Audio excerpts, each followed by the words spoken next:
Hello friends, நான் இன்றைக்கி தக்காளி சாதம் செய்ய போகிறேன். அதுக்கு செய்ய தேவையான பொருட்கள்: சின்ன வெங்காயம் பொடியாக கட் பண்ணி வச்சுருக்கேன், 2 பெரிய தக்காளி வச்சுருக்கேன், பச்சை மிளகாய் 2, இஞ்சி பூண்டு பேஸ்ட் கொஞ்சம், கருவேப்பிலை.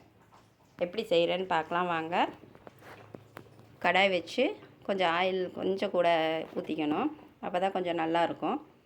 ஆயில் சூடானதும் கடுகு கொஞ்சம் போட்டுக்குவோம். கடுகு பொரியட்டும். கடுகு பொரிஞ்சிருச்சு. இப்போ 2 உளுத்தம்பருப்பும் போட்டுக்குவோம். சீரகம் கொஞ்சம், அதோட வாசனைக்காக சின்ன பட்டையும் பிரியாணி இலையும் சின்னதாக ஒன்று போட்டுக்குவோம். இப்போது வெங்காயம், வெங்காயத்தை கொஞ்சம் வதக்கி விடுவோம். அதுக்கப்புறம் இப்போ தக்காளி,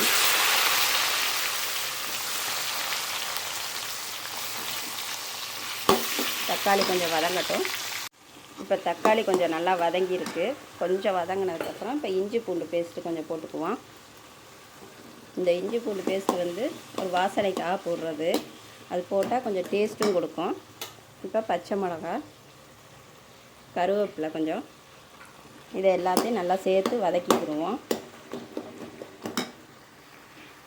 இப்போ நல்லா வதங்கிருச்சு பாருங்கள். இப்போ இந்த ஸ்டேஜில் கொஞ்சம் மிளகாத்தூள் போட்டுக்குவோம்.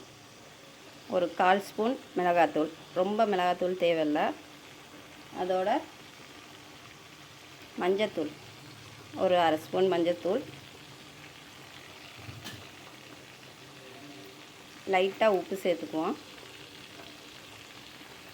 சாதம் கிளறும் போது இன்னும் கொஞ்சம் உப்பு சேர்த்துக்கலாம். இப்போ லைட்டாக போட்டால் போதும். இப்போ இது எல்லாத்தையும் சேர்த்து நல்லா வதக்கி விடுவோம். இது கொஞ்சம் ஒரு 5 நிமிஷம் வதங்கட்டும். பாருங்கள், இது நல்லா வதங்கிருச்சு. இதை இன்னைக்கு ஸ்டவ் ஆஃப் பண்ணிவிட்டு சாதத்தை போட்டு இதில் கிளறலாம். கொஞ்சம் சூடு ஆறினதுக்கப்புறம் கிளறிக்கலாம்.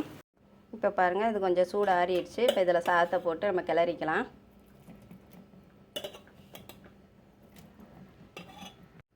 இப்போ இதுக்கு தேவையான அளவு உப்பு போட்டுக்குவோம்.